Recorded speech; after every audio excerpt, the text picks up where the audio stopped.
নির্বাচন সুষ্ঠু করতে জাতিসংঘের সহায়তা চায় জামায়াত।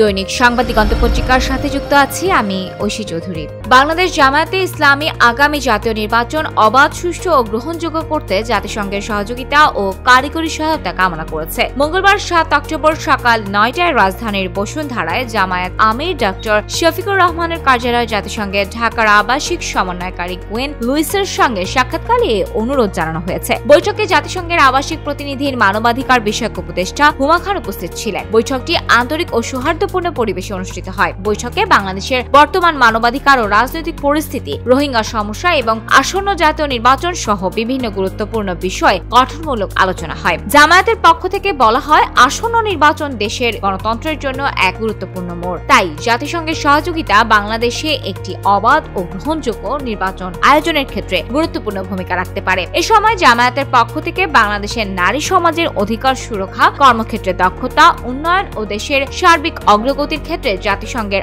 অব্যাহত সমর্থনের প্রত্যাশা ব্যক্ত করা হয়। বৈঠকে জামায়াতের আমিরের সঙ্গে উপস্থিত ছিলেন সংগঠনের সেক্রেটারি জেনারেল ও সাবেক সংসদ সদস্য অধ্যাপক মিয়া গোলাম পরওয়ার এবং সুপ্রিম কোর্টের আইনজীবী মীর আহমদ বিন কাশেম আরমান।